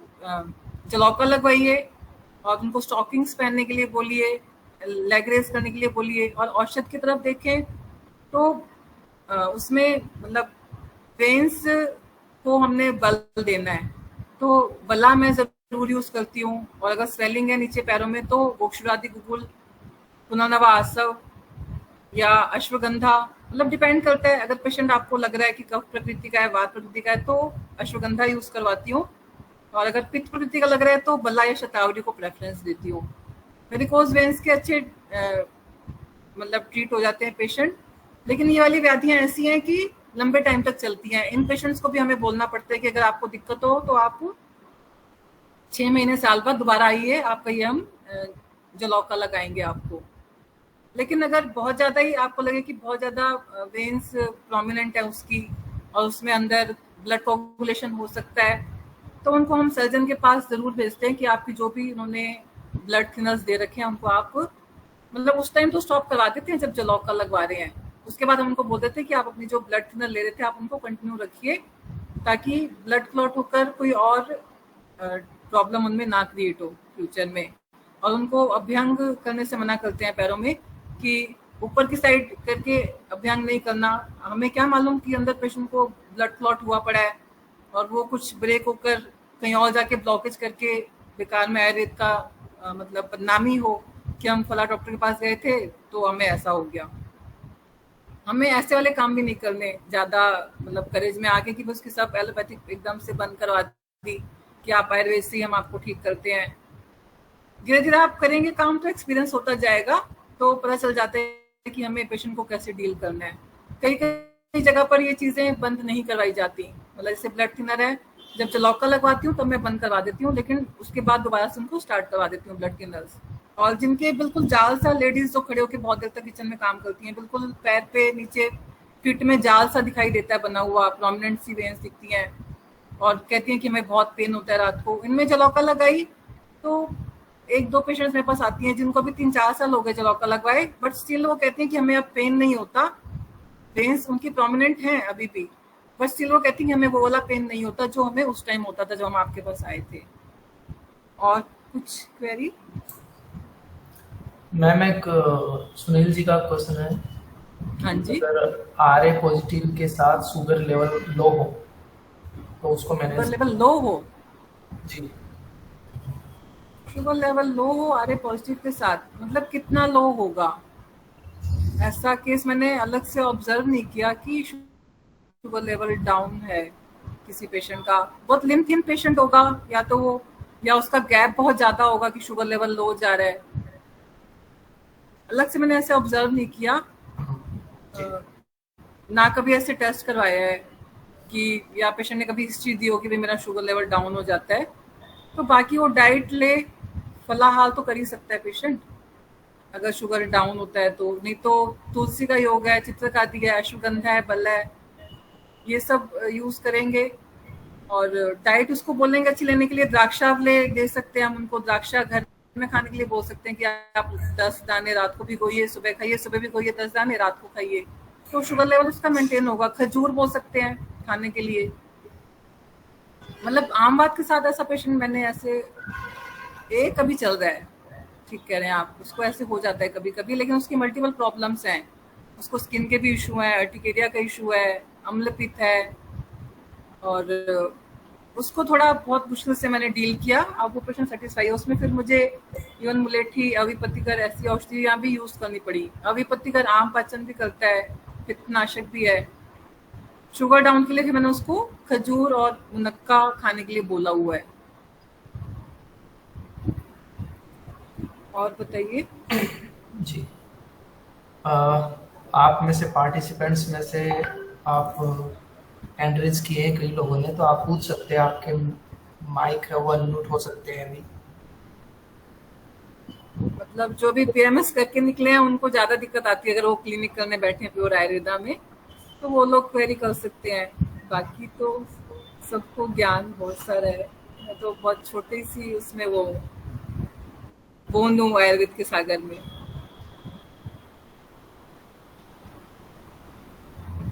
पार्टिसिपेंट्स प्लीज कोई पूछना चाहते हैं तो पूछ सकते हैं, अनम्यूट हाँ करिए। जी। नमस्ते मैम। हाँ नमस्ते। मैम एक केस है, मेरी एक पेशेंट है हाँ जी। ब्रेस्ट कैंसर की, तो उसका सर्जरी हो चुका है। तो उसके बाद वो सिद्धा की मेडिसिन दी, अभी कीमोथेरेपी नहीं हुआ है उसको। 52 इयर्स फीमेल है। कीमोथेरेपी उसने लिया नहीं है, सिद्धा की मेडिसिन लेके वो अभी ठीक है पेशेंट। हाँ तो वो जी। मेरे पास पहले आई थी कि जैसे कि उसको कुछ भी खाने के बाद उल्टी हो जाती थी, और मतलब ब्रश करने के बाद जैसे सुबह सुबह बहुत उल्टी जैसे होता था। तो मुझे वो सब संतर्पण जन्य ही लगा, उसकी जो लाइफस्टाइल थी। तो और उसका पित्त मतलब सामावस्था और कफज मैंने सोचा था, लेकिन उसको गुददाह भी बहुत था और जलन भी बहुत थी, तो मुझे पहले उसकी पित्त की चिकित्सा करनी पड़ी।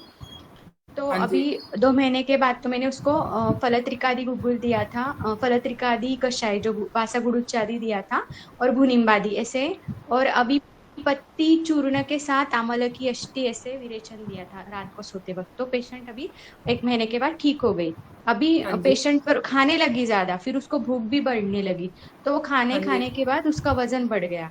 और फिर हाँ जी। पेशेंट मेरे पास आई कि मेरे पैरों में उसको शोथ होने लगा बहुत, और हाँ हाँ। रिस्ट में भी शोथ होने लगा, और थोड़ा माइल्ड पेन भी होने लगा। तो मैंने पेशेंट को समझाया कि आपका वजन बढ़ रहा है, आप इतना खाना नहीं खाना है, खाना है तो भी लघु आहार लेना है। तो पेशेंट बोलती कि मैं लंघन नहीं कर सकती, मतलब मैं ज्यादा देर भूखी नहीं रह सकती, तो भी मैंने उसको वही काउंसिल किया। तो पेशेंट फिर भी एलोपैथी के पास गई, ब्लड टेस्ट किए, सब नॉर्मल है। मैंने बोला आपको लंघन की ही जरूरत है, आपको मेडिसिन की जरूरत नहीं है। तो भी मैंने पेशेंट को अभी मैडम जो पुनर्नवादी कषाय आता है ना, हाँ अ, जी। जिसमें पुनर्नवा है, पटोल हाँ है, हाँ हाँ हाँ। वासना, हाँ तो हाँ। वो मैंने अभी शुरू किया है। तो हाँ जी। वो उसके साथ मैंने और कुछ तो दिया है मैडम, अभी मुझे याद नहीं है। तो शोथ के लिए आमाज्य शोथ के लिए हम उसको, और हाँ मैंने पांचभौतिक का, उसको बरा गुग्गुड़ आता है, एक त्रिफला का कॉम्बिनेशन है, तो जिसमें शोथ और शूल दोनों है, तो बरा गुग्गुड़ पांचभौतिक का उसमें मैंने दिया है उसको उसके साथ। तो ये करेक्ट है क्या मैम? और तुरंत शोथ कम करने के लिए जैसे आमावस्था में, तो हम और कल्प क्या दे सकते हैं वहां पे रासनाई उसका आदि मैंने आपको बताया था ना, रासनाई आदि कषाय वो शूल ओके मैम। शोथ दोनों में काम करता है, साथ में पुनर्नवादी कषाय आप दे ही रहे हैं, और फिर पुनर्नवा गुग्गुल का ही कॉम्बिनेशन दीजिए, अभी उसमें कौन सा मैम? गोक्षुरादि गुग्गुल मत यूज करिएगा। पुनर्नवा गुग्गुल ओके। और क्योंकि पुनर्नवादी उसको कषाय। पित्त का अनुबंध भी है, तो उसको तुरंत कुछ भी उष्ण औषधि दी तो उसको गुददाह या फिर उरोदाह होने लगता है, इसके लिए मुझे थोड़ा प्रॉब्लम हो रहा था हाँ, चिकित्सा देने ये में। रासनाई आदि है ना, इसमें पित्तनाशक ड्रग्स साथ मिली हुई है, तो आपको इसमें ऐसी प्रॉब्लम नहीं आएगी कि उसको गुददा हो। ओ, इसमें ओके मैम। शतावरी अभी बला मुस्ता मिक्स है इसमें। ओके मैम, जैसे अभी 15 दिन के बाद अगर पेशेंट को कम नहीं हुआ तो मैं ये स्टार्ट कर दूंगी फिर ऐसे। हाँ, ये स्टार्ट कर दीजिए। अगर फिर भी आपको लगता है कि नहीं उसको गुददाह है, तो फिर वो आप मात्रक के जो अमृतोधारम और पाचन अमृतम है वो आप यूज करिएगा फिर। ओके मैम, ओके, पाचनामृतम, हाँ, हाँ जो जी। कि सहस्त्र योग का। हाँ हाँ। Okay ma'am. और मैम एक मतलब रक्त व्याधि जो भी है या पित्त की, वो हमें उसी से ही पता चलती है ना, उपशय अनुपशय से। हाँ कई बार पेशेंट जब पहली बार आता है तो हमको आइडिया नहीं होता उसकी बॉडी का, थोड़ा हमको टाइम लगता है उसको समझने में उसकी बॉडी को। तो रक्त का तो बेस्ट है, मतलब अगर बात रक्त आप स्पेक्ट्रम सोच रहे हैं कि उपशय अनुपशय से आपको आइडिया लगेगा कि इसको मुझे मेडिसिन चेंज करनी हाँ पड़ेगी। मैम।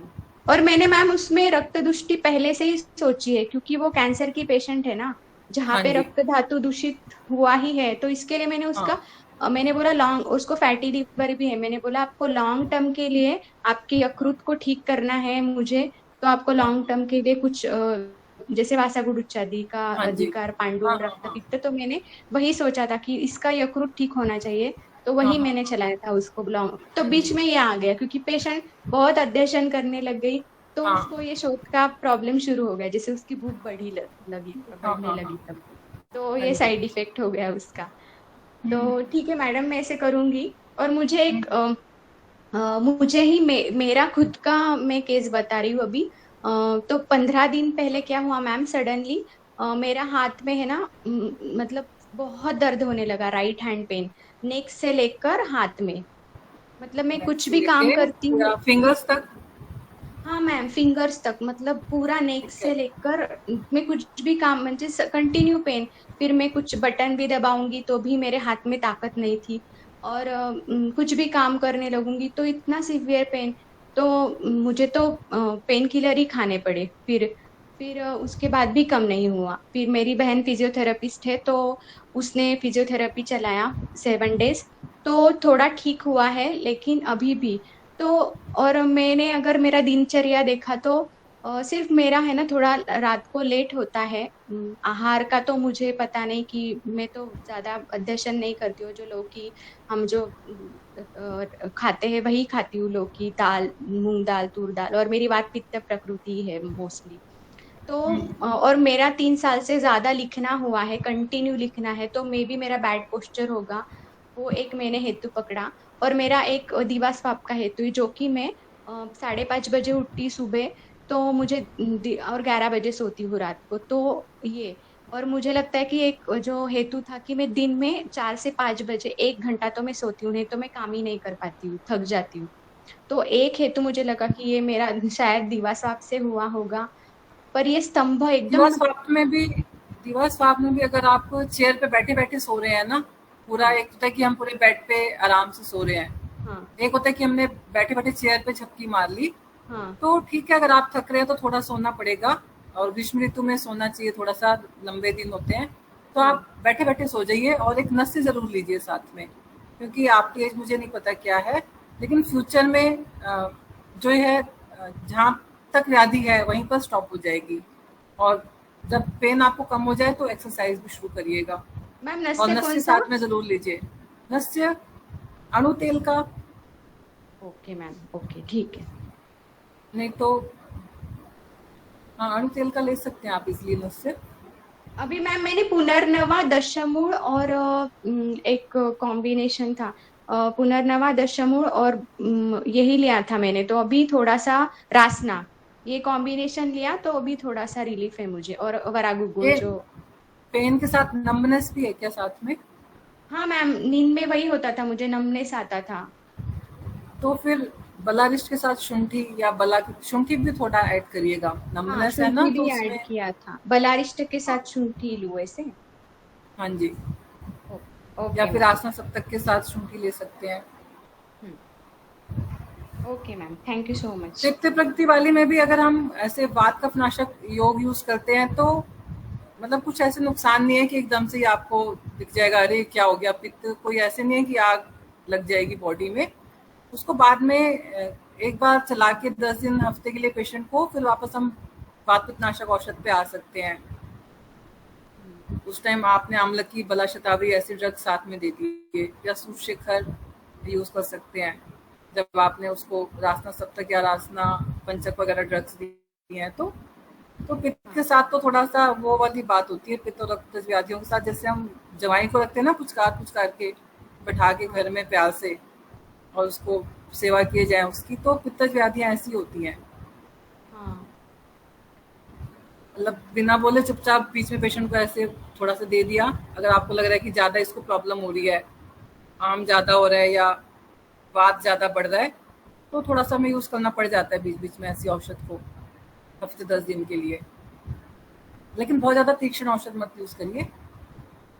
हाँ मैम, मेरे केस में ही पूछ रही हूँ मैं, मेरा जो हुआ ना अभी, हाँ हाँ पेन कम है तो उसके बाद मुझे जैसे कि बल बढ़ाने के लिए हाथ का, हाँ तो मुझे बलारिष्ट आप बोले ना, और नस्य करना हाँ, चाहिए। मतलब आशा वरिष्ठ भी, अगर आपको स्टमक में भी ऐसे कुछ है पित्त वाला, क्योंकि आशा वरिष्ठ आपको फ्यूचर में थोड़ा एपिगैस्ट्रिक पेन कर हाँ मैम। सकते हैं, तो आप काढ़ों कषाय को इम्पोर्टेंस दीजिए। तो उसमें कौन सा कषाय ले सकते हैं? कौन सा कषाय? अ, बला और द्राक्षा के ऐसे होंगे, एकदम से तो मुझे दिमाग में नहीं आएगा अभी। द्राक्षा आदि कषाय है, बला का भी कुछ ना कुछ योग होगा। मैम एक बला पुनर्नवादी है योग। हाँ वो भी यूज कर सकते हैं आप, वो यूज कर सकते हैं। ओके मैम, बला घृत सहचर आदि कुछ यूज कषाय कर भी है। सकते हैं? घृत बला घृत सहचर आदि, बला गुडुचि आदि कषाय। घृत में? घृत में नहीं, कषाय में बला सहचर आदि, बला गुडुचि आदि कषाय यूज कर सकते हैं आप। तो उसका गाउट ही है बला गुडुचि आदि कषाय का, वो कितना शामक भी है और आपको थोड़ा स्ट्रेंथ भी देगा उसमें। Okay ma'am, thank you ma'am. और किसी की कोई भी क्वेरी हो तो जितना आता है मुझे बताऊंगी मैं। मैम एक क्वेश्चन और है आम बात का ही। हाँ जी। प्रियंका जी पूछ रहे हैं कि why the avoid tablet calcium in RA patients.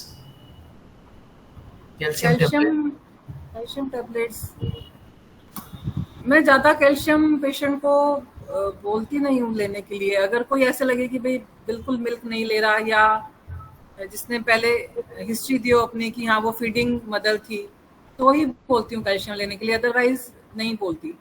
या अगर आपको देना भी है तो अपना प्रवाल पिष्टी थोड़े टाइम चला सकते हैं, या जो वात स्पेक्ट्रम के या पित्त प्रकृति वाले पेशेंट्स होते हैं उनमें भी आप उष्ण औषध के साथ प्रवाल पिष्टी साथ में दे दीजिए, तो वो बैलेंस रखता है, पित्त को बढ़ने नहीं देता। अदरवाइज मैंने ऐसे नोट नहीं किया कि कैल्शियम हमको देना है। या ओल्ड एज का पेशेंट है, मेनोपॉजल वुमेन आ रही है, तो भी उनको हमें बीच में कैल्शियम देना पड़ता है। हेल्दी में तो मैंने कभी नहीं देखा ऐसे कि कैल्शियम हम दे रहे हैं पेशेंट को। एक्स्ट्रा दवाई क्यों लेनी पेशेंट को? प्रवाल पिष्टी बेस्ट है अपनी, वो यूज करिए। मुक्ता पिष्टी है, प्रवाल पंचामृत है। ओल्ड एज के पेशेंट में, लेकिन वो भी मैं 1 महीने बाद उनको स्टॉप करवा देती हूँ। ऐसा नहीं है कि लगातार वो खाते ही रहें कैल्शियम को। फीडिंग मदर है तो 2-3 महीने बोल दिया कि आपने लेना है कैल्शियम, अदरवाइज हेल्दी पेशेंट्स में नहीं बोला कभी ऐसे लेने के लिए, स्पेशली कि आप कैल्शियम खाइए थोड़े दिन। वो तो पेशेंट आजकल सब कुछ करवा के रहते हैं, विटामिन B12 और कैल्शियम, ये मेरा लो हो रहा है, ऐसे हो रहा है, वैसे हो रहा है। ये एलोपैथ वालों ने सबके ब्रेन वॉश कर रखे हैं, खूब टेस्ट करवाते हैं, खूब दवाइयाँ खिलवाते हैं पेशेंट्स को। और किसी फील्ड से भी अगर रिलेटेड क्वेरी है, स्किन डिसऑर्डर की है कोई और, तो मैं मैम आपका आपको नंबर शेयर करें ना, आप बहुत अच्छा बता रही हैं। Hello, number share, WhatsApp number आप ले लीजिए, कॉलिंग वाला मत लीजिएगा, फिर आप मैसेज करेंगे तो मैं रिप्लाई करूंगी आपको। Hello, WhatsApp. जी हेलो, अंजना जी, पूछिए आप। हेलो। हाँ जी पूछिए। नमस्ते मैम, नमस्ते। नमस्ते। हाँ, एक पेशेंट है 55 इयर्स, हाँ जी। उनको पूरी बॉडी में पेन की शिकायत बोलती है हाँ हाँ। और 8 साल से बीपी की दवा ले रही हैं ठीक है। और हेडेक भी रहता है उनको, हाँ हाँ।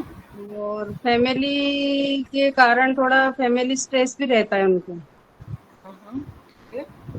अभी मैंने उनको 5 दिन के लिए टेबलेट संजीवनी दी थी दीपन पाचन के हिसाब से, हाँ जी। तो आई तो उन्होंने कहा संजीवनी मुझे मैं ना थोड़ा बीपी वाले पेशेंट्स में थोड़ा केयरफुल रह के दीजिएगा संजीवनी, 125 लॉन्ग टाइम के लिए मिलीग्राम। मत दीजिएगा। नहीं 5 दिन ओनली हाँ हाँ 5 दिन। ठीक है। हाँ ठीक है। तो उनका कहना है कि मुझे भी बिल्कुल रिलीफ नहीं है, पूरी बॉडी में पेन है बहुत ज्यादा और एक हेडेक रहता है। आप उसको देखिए, एक तो अविपत्ति का चूर्ण दीजिए, पथ्य आदि कषाय दीजिए, और रात को सोते टाइम ब्राह्मी बट्टी 2 गोली स्टैट दीजिए। और ऐसे पेशेंट्स की काउंसलिंग करनी पड़ती है जो स्ट्रेस में हो, क्योंकि अच्छा, वो एंजाइटी की तरफ जा रही है, डिप्रेशन की तरफ। वो बिल्कुल। आपको ऑब्जर्व करना पड़ेगा पेशेंट की लॉन्ग, मतलब एक बार उसको आधे घंटे का टाइम दीजिए बड़ी तसल्ली से, तो पेशेंट अपनी प्रॉब्लम्स को खुद बताएगा। और कई बार ऐसे आउटलेट मिलके भी पेशेंट्स काफी रिलैक्स हो जाते हैं कि भाई हमारी किसी ने बात सुनी है। बाकी उसको मेडिटेशन के लिए बोलिए तो रिलीफ मिलेगा, आपको फर्क पता चलेगा। लंबी हिस्ट्री लेके उसकी उसकी काउंसलिंग करिए और साथ में मेडिसिन लाइए। ब्राह्मी बट्टी भी जरूरी नहीं है कि आप विथ गोल्ड वाली दें, विदाउट गोल्ड वाली भी अच्छा काम करती है इसमें ब्राह्मी बट्टी। और 55 ईयर्स की है तो हो सकता है कॉन्स्टिपेशन भी उसको रहता हो, तो हेडेक के दोनों रीजन हो सकते हैं, कॉन्स्टिपेशन, एक बीपी भी है उसको, फिर स्ट्रेस भी है। नस्य करवाइए उसका, तो हेडेक में तो रिलीफ आएगा। कॉन्स्टिपेशन की हिस्ट्री होगी तो कुछ ना कुछ लैक्सेटिव देंगे आप, त्रिफला, चाहे अभिपत्तिकर, पंचसकार, तो उसका विबंध दूर होकर जो अंग मर्द उसको हो रहा है उसमें भी रिलीफ आएगा। मैडम विबंध तो नहीं है उनको, और नस्य किससे देना है? नस्य आप अणु तेल से दीजिए, ब्राह्मी तेल से दीजिए। अणु तेल भी शोधन करता है, षटबिंदु तेल शोधन करता है, तो ऐसे ऑल्टरनेट कर सकते हैं भाई, एक बार षटबिंदु से दिया फिर अणु तेल से दिया। लंबे टाइम तक सिर्फ एक ही तेल मत यूज करिएगा, बीच बीच में शोधन भी देना पड़ेगा। और एक दूसरा पेशेंट है मैम, उनका यूरिक एसिड कम नहीं हो रहा, उनका यूरिक एसिड आ रहा है 6.5। अच्छा ठीक है। इसमें तो इसके लिए क्या? गोक्षुर और शतावरी के योग अच्छा काम करेंगे। चूर्ण फॉर्म में? नहीं, इसके तो कषाय भी होंगे, इसके गोक्षुर और शतावरी के कोई ना कोई कॉम्बिनेशन होगा। इनका कषाय कहाँ आता है मैम? चूर्ण फॉर्म में आते हैं ना तो? नहीं, बलागडूची आदि कषाय यूज करते हैं, आप कर सकते हैं आप इसमें। कौन सा? बलागडूची आदि कषाय, गोक्षुर आदि कषाय भी है, तो गोक्षुर आदि हाँ, यूज ये कर लीजिए आप, है ना? ओके आप कर सकते हैं use. Okay, thank you. Okay, welcome. WhatsApp number कौन मांग रहा था? 94 67060734 ये व्हाट्सएप नंबर है। हेलो तो मैम। हाँ जी मैम मैं डॉक्टर मनीषा बोल रही हूँ। मैम आप क्या टेनिस एल्बो के लिए कुछ बता सकते हैं? किसके लिए? हमारे टेनिस एल्बो आयुर्वेदा के में लिए? टेनिस एल्बो के लिए। Yes ma'am, young age tennis elbow patients में को। यस टेनिस एल्बो में अग्निकर्म, पत्रपोटली स्वेद और बाकी पेन किलर्स तो यही चलानी पड़ेंगी। पथ्य पथ्य देखना पड़ेगा कि आम अवस्था भी तो नहीं है, और अगर बहुत ज्यादा एक्यूट है तो एक बार तो पित्त शमन वाला कुछ देना पड़ेगा आपको उसको, तो ओके रिलीफ मैम। मिलता है। और हो सकता है कि उसका पोस्टर ऐसा हो। कुछ आते हैं जो पेंटिंग जिनको शौक होता है वो कैनवस पे पेंटिंग करते हैं, या कुछ ना कुछ उनकी हिस्ट्री मिलती है, वे अगर टेनिस ही खेल रहे हैं तो ऐसे पेशेंट में फिर लंबे टाइम तक उसको दवाई देनी पड़ती है। अदरवाइज अगर ये ऐसी कोई हिस्ट्री नहीं है मतलब पेंटिंग की या टेनिस वगैरह खेलने की, तो वो ठीक हो नो जाएगा। Ma'am, house wife. House wife, हाँ तो हो जाएगा। उसका उसको थोड़ा वो हिस्ट्री ले लीजिएगा। फिर अगर वो कपड़े वगैरह धोती है तो कहीं हाथ से तो नहीं धो रही, हैवी वेट ना ओके उठा रही मैम। हो, ये हिस्ट्री लेनी पड़ेगी। और लेप लगवा सकते हैं आप उसको लोकली, अग्निकर्म कर सकते हैं तो रिजल्ट मिल जाता है इसमें भी। एक ओके टेल बोन में पेन की काफी लेडीज आती हैं, उनमें भी अग्निकर्म और बस्ती वगैरह से बहुत अच्छा रिलीफ मिलता है।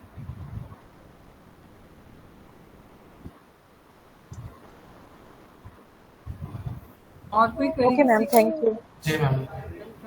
और कोई पार्टिसिपेंट? जितेंद्र जी।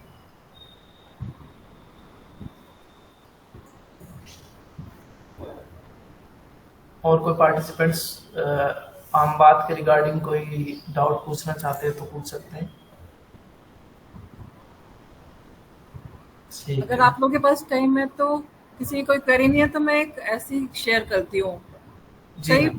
पेशेंट्स आते हैं जिनको मतलब प्रवाही का टाइप, या जिनका स्टमक अपसेट हो जाता है चाहे स्ट्रेस से या कुछ खाने पीने से, उनमें कुछ ना कुछ स्किन का भी साथ में मिलता है कई बार। तो उनको बहुत ज्यादा मेडिसिन देने की जरूरत नहीं होती। अगर आप स्टमक को ही कंट्रोल करेंगे बिलवादी चूर्ण या दूसरी विषारी गुलिका इनसे, तो उनका स्किन में भी ऑटोमेटिक रिलीफ आता है। या फिर पंचतिक्त घृत गुल यूज किया, उसमें भल्लातक का योग है, तो वो आम पाचन भी करता है और साथ में स्किन में भी अच्छा रोल करता है। तो क्लिनिकल प्रैक्टिस में ऐसे कई बार दो व्याधियां अलग अलग मिल जाती हैं, तो उनको आपको ध्यान रखना पड़ेगा कि स्किन के पेशेंट आ रहे हैं तो उसमें पाइल्स की, विबंध की या कोई ऐसे प्रवाही का टाइप हिस्ट्री मिल रही हो। जी मैम। मैम एक क्वेश्चन था, विटामिन डी डेफिशिएंसी में क्या दें, उज्ज्वला जी पूछ रहे हैं। विटामिन डी डेफिशिएंसी में मैंने इससे अलग से एक्सपीरियंस नहीं किया, लेकिन उनको अश्वगंधा दे के साथ में बोल देती हूँ विटामिन डी आप थोड़े टाइम ले लीजिए। लेकिन अगर वैसा केस है ऑस्टियोपोरोसिस का, या जिनका वो होता है ना, यंग पेशेंट्स आते हैं, उनमें फिर जिसमें कैल्शियम भी कम मिलता है, तो उनको फिर लाक्षा गुकुल, अर्जुन ऐसी चीजें यूज करनी पड़ती हैं जिनमें बार बार उसकी हिस्ट्री मिल रही है फ्रैक्चर्स की। वहां पर हम रिजल्ट मिला है, मुझे भी टर्म नहीं याद आ रही वो क्या टर्म है, जिसमें ऑस्टियोपोरोसिस मिलता है यंग पेशेंट्स में, कैल्शियम काफी लो होता है और फ्रैक्चर की हिस्ट्री मिलती है। तो एक पेशेंट था, उसको मेरे आने से पहले 7 बार फ्रैक्चर की हिस्ट्री थी। तो उनका वो बोन डेंसिटी बहुत कम थी, तो उनमें लाक्षादि गुकुल, शिलाजीत, लहसुन और अर्जुन छाल प्रयोग ये सब करवाया। तो उसके बाद से वो पेशेंट मेरे टच में है, आज तक उसको दोबारा से फ्रैक्चर नहीं हुआ। एटलीस्ट टेस्ट तो वो बार बार नहीं करवा रहा अपने बोन डेंसिटी के कि अब उसकी बोन डेंसिटी क्या चल रही है। लेकिन मतलब ऐसे केसेस आप इजीली ले सकते हैं, मैं इसलिए शेयर कर रही हूँ आपसे। जब आप क्लिनिक पे बैठे हो तो कई बार पेशेंट कंफ्यूज होता है, डॉक्टर कंफ्यूज होता है कि भी ये केस हम ले ना लें, कितना रिजल्ट मिलेगा। मैं सिर्फ इसलिए शेयर कर रही हूँ कि आप ऐसे केसेस को लीजिएगा। जब आते हैं आपके पास कि इतने ही बाल्स को फ्रैक्चर की हिस्ट्री है और बोन डेंसिटी वो लेके आ रहा है अपनी कि मेरी ये बोन डेंसिटी है, क्या करें। तो उनको आप अपना पहले ये दीजिए, लाक्षादि गुगुल, लहसुन प्रयोग घर में बताइए, और वंशलोचन यूज, शिलाजीत का प्रयोग। तो उनका वो धीरे धीरे लेवल भी नॉर्मल आ जाते हैं, बोन डेंसिटी नॉर्मल हो जाती है उनकी, जो पहले डिक्लाइन साइड पे होती है। और उस पेशेंट का अभी कितने साल हो गए हैं, 2012 की बात है ये, 12 साल हो गए हैं, उसने दोबारा पेशेंट ने नहीं बोला कि उसको फ्रैक्चर हुआ।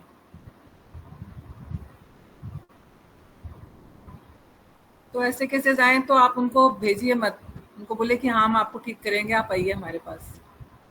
कुछ रेफरेंस से भी आ जाते हैं पेशेंट कि उस डॉक्टर के पास जाना है, या आप एक बार आयुर्वेदा ट्राई कर लीजिए। जो ऑलरेडी परेशान हो गया, जिसको आप खुद सोच लीजिए, जिसको 7 बार ऑलरेडी फ्रैक्चर हो गया है लाइफ में, तो परेशान तो वो होगा ही और डर के भी रहेगा कि कहीं और आगे भी फ्रैक्चर ना हो। और किसी की कोई क्वेरी? मैम मैं एक केस बताऊं? हाँ जी बताइए।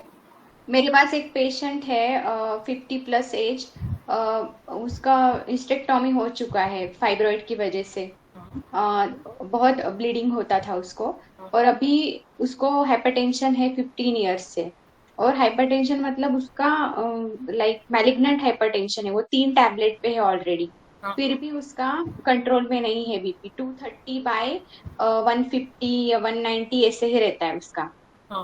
और मैंने उसका जब हेतु निकाला तो पूरा सुबह ड्राई फ्रूट्स खाना, पानी पीना, फिर भूख नहीं होने पर, उसको पता नहीं कि भूख होने पर खाना है, इसे कुछ भी नहीं पता है, सिर्फ टाइम हो गया है इसके लिए खाना है वो। तो उसका हाइट तो 5 फीट ही है, पर वजन उसका 83 केजी, मतलब उसका हिसाब से 30 केजी ज्यादा ही है। तो पूरा ओबेज है पेशेंट। तो मैंने उनको बोला कि आपको वजन तो बहुत कम करना पड़ेगा, और उसका यूरिक एसिड भी हाई आया है। तो मैंने पेशेंट को हाँ, और उसको कार्डियोमेगाली था, इको वगैरह सब नॉर्मल है, ईसीजी में थोड़ा सा चेंजेस था, और कार्डियोमेगाली जो एक्सरे में। तो मैंने उसको है ना अभी मैम दशमूल स्टार्ट किया था, दशमूल और पुनर्नवा का क्वाथ, और दूसरा पुनर्नवा मंडूर और आरोग्यवर्धिनी। ऐसे अभी सिर्फ 15 दिन की ही मेडिसिन हुई है जस्ट पेशेंट को।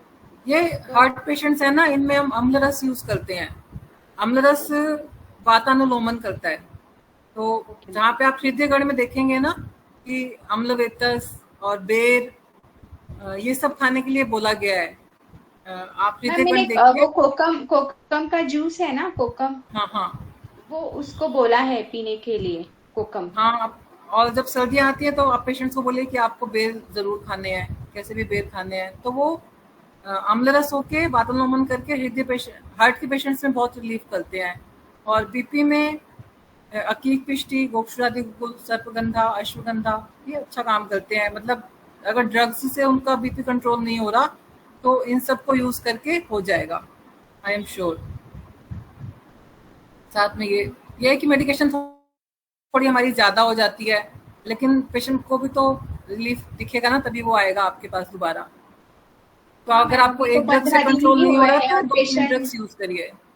अभी वो क्रॉनिक भी है ना बहुत, तो इसके लिए मैंने उसको बोला टाइम लगेगा आपको, और आपको पथ्य भी बहुत करना पड़ेगा।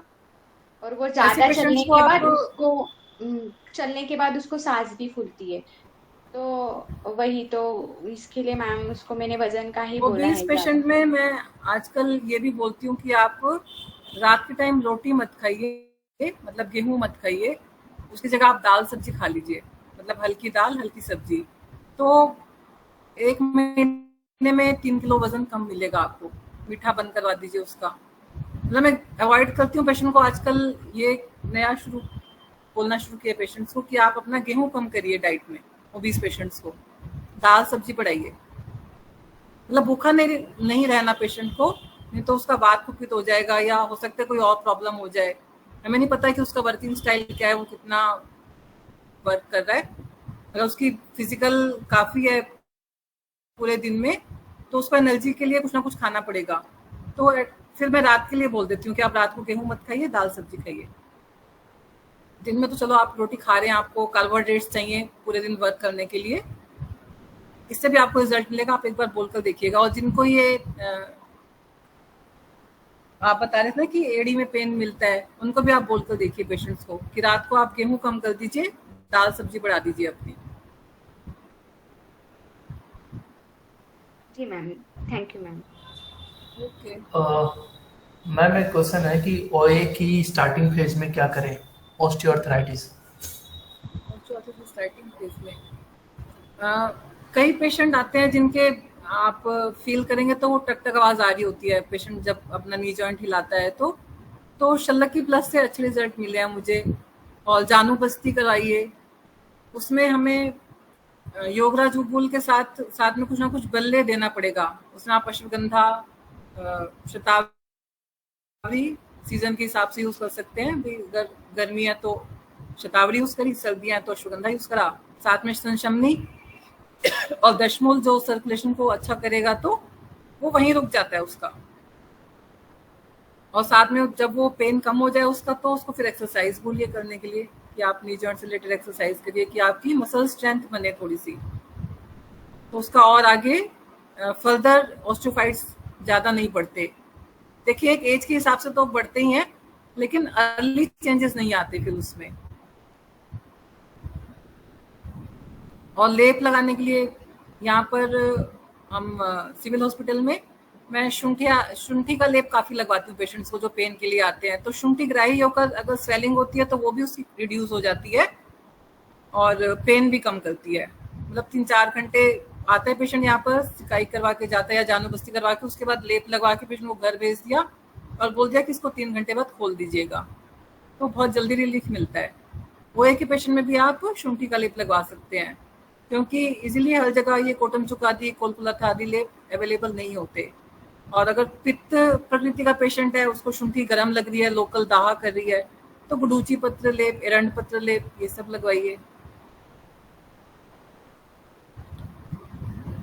और क्वेरी किसी की कोई, या कुछ और डिस्कस करना चाहते हैं? शशि जी, मैम शशि जी बता रहे हैं कि बीपी कंट्रोल करने के लिए हॉट फुट बाथ कराइए। और तल हृदय मर्म पे बोल रहे हस्तबद्ध वक्ष मुद्रा। अच्छा ठीक है, ओके जी। बीपी के पेशेंट में आप एक बार शिरोधारा वगैरह भी करवा सकते हैं, एक सिटिंग 15 डेज की, जहाँ स्ट्रेस होता है पेशेंट को। बीपी में शिरोधारा किससे करवानी चाहिए? मैं ऐसे बीपी का स्पेशली सोच के नहीं चलती। अगर गर्मी की ऋतु है तो तक्रधारा करवा देती हूँ आंवला की चूर्ण मिलवा के, और अगर सर्दियां हैं तो दशमूल से करवा देती हूँ। दशमूल तेल? दशमूल क्वाथ। अच्छा। तेल की तो जहाँ पे अनिद्रा की हिस्ट्री दे रहा है और हमें लग रहा है कि बात बहुत ज्यादा पीता है, जिसको रात भर नींद नहीं आती, उसको फिर तेल से करवाते हैं। Okay ma'am. तो तक्रधारा और दशमूल धारा, यही 2 ज्यादा करवाते हैं हम यहाँ पर ओपीडी में अपने। और थोड़ा सा ये उसमें भी रहती हैं, इकोनॉमिकली भी ठीक रहता है हमारे लिए करवाना पेशेंट को। आमल की का चूर्ण का क्वाथ बना के मिलाना होगा ना तक्र में? क्वाथ मिलवा लीजिए, या मैं तो पाउडर ही मिलवा लेती हूँ उसको पेशेंट को तक्र में। घर से बोल देते हैं कि गाड़ी लस्सी ले आए 1 लीटर, फिर यहीं पर आकर उसमें पानी भी मिलाया, आंवला की चूर्ण मिलवाया, उससे ही शिरोधारा करवाते हैं। तो गर्मियों में अच्छा रिजल्ट देती है, मतलब उनको पेशेंट को सूदिंग लगता है, फिर रात को नींद अच्छी आती है पेशेंट को। और दशमूल काढ़ा भी हम तो ज्यादा ऐसे यूज करते हैं, ऐसे बड़े इतने बड़े प्लेटफॉर्म पे बोलना नहीं चाहिए। पहले उसको सिकाई के लिए यूज किया, कांग स्वेदन के लिए दशमूल काढ़ा, नेक्स्ट से उसको चेंज करवा लिया काढ़े को, उस वाले काढ़े को फिर शिरोधारा में यूज कर लिया पेशेंट्स के। बहुत अच्छा है, बढ़िया मैम। तो ऐसे चलता है हमारा इधर सिविल हॉस्पिटल में। Thank you ma'am, thank you so much. आपने बहुत ही अच्छा अपना क्लिनिकल एक्सपीरियंस बताया, और सिर्फ आम बात पे ही नहीं बल्कि जो सुनने वाले हैं उनके और भी जो डिजीज से रिलेटेड क्वेरीज हैं उनको भी आपने बहुत अच्छे से बताया है, और आम बात की जो चिकित्सा है वो आपने कैसे अपनी प्रैक्टिस में कैसे करते हैं वो आप हम सबको बताया है। तो आपको बहुत बहुत धन्यवाद, और एक बार फिर से मैं आपका धन्यवाद व्यक्त करता हूँ कि मैम आपका नंबर एक बार और बताएंगे? जी नंबर व्हाट्सएप नंबर ले लीजिए। नंबर मैं लिख देता हूँ, मैम आप बताइए। 94 94 670 670 607 607 34। आप मैसेज करेंगे ना, प्लीज इसका रेफरेंस दे दीजिएगा NIA का, तो फिर मैं रिप्लाई कर दूंगी। मैम आपको आज के लेक्चर के लिए, इमरजेंसी स्पीकर बनने के लिए भी बहुत बहुत धन्यवाद कि आपने इतने शॉर्ट ऑफ टाइम में लेक्चर के लिए हाँ किया और बहुत ही अच्छे से आपने डिलीवर किया। तो आपको एक बार फिर से धन्यवाद मैम। आपका भी शुक्रिया कि आपने मुझे इस योग्य समझा, इतने बड़े प्लेटफॉर्म पे बुलाया। एक बार तो मैं NIA का नाम सुन के घबरा गई थी थोड़ा सा, क्योंकि मैं एक्चुअल लाइफ में इतनी टॉकेटिव नहीं हूँ और मुझे वो 1 घंटा बहुत ज़्यादा लग रहा था बोलना, लेकिन यहाँ पर ऐसे डिस्कशन सिंपल हुई तो मैं बोल पाई। आपका भी शुक्रिया। बहुत ही अच्छा बोला आपने, और सारे चिकित्सा योगों को अच्छे से बताया आपने, समझाया किस किस कंडीशन में देंगे, तो वो बहुत सबको बहुत अच्छा लगा, और बहुत सारे लोगों ने कमेंट्स भी किए हैं कि बहुत अच्छा लेक्चर है। बहुत सारे लोगों ने वेरी नाइस, और आप कमेंट्स बॉक्स में देख सकते हैं बहुत सारे कमेंट्स है और बहुत सारे थैंक्स है, बहुत बहुत धन्यवाद, थैंक यू मैम, ऐसे बहुत सारे कमेंट है। और बहुत ही अच्छा लेक्चर आपका रहा, और आपने सब दर्शकों का बहुत ही ज्ञानवर्धन किया है। और हम लोग भी अपने प्रैक्टिस में इन सारे आपके जो सिखाए हुए छोटे छोटे टिप्स है उनको ध्यान रखेंगे और अपनी प्रैक्टिस में करेंगे। तो एक बार फिर से मैं आपका धन्यवाद व्यक्त करता हूँ कि आप एक इमरजेंसी स्पीकर आज आपने लेक्चर डिलीवर किया, और बहुत ही शानदार लेक्चर डिलीवर किया। मैं बस आपका धन्यवाद व्यक्त करते हुए, और मैं आप सबको बताना चाहूँगा कि अब हम नेक्स्ट फ्राइडे को फिर से आपसे मिलेंगे एक ऐसे ही लेक्चर के साथ, और इसी व्याख्यान माला साप्ताहिक व्याख्यान माला के अगले लेक्चर के लिए हम आपसे नेक्स्ट फ्राइडे हमारे जो नेक्स्ट स्पीकर है उनके साथ मिलेंगे। और मैं शांति मंत्र बोलूँगा, आप सब लोग दोहराएंगे, म्यूट रख के ही दोहराएंगे। ओम सर्वे भवन्तु सुखिनः, सर्वे सन्तु निरामयाः, सर्वे भद्राणि पश्यन्तु, मा कश्चित् दुःखभाग् भवेत्। ओम शांति शांति शांति। नमो नमः। विश्व मंगल की कामना के साथ अब हम आपसे फिर से नेक्स्ट फ्राइडे को मिलेंगे एक ऐसे ही लेक्चर के साथ। तब तक आप सबका शुक्रिया, धन्यवाद, बहुत बहुत।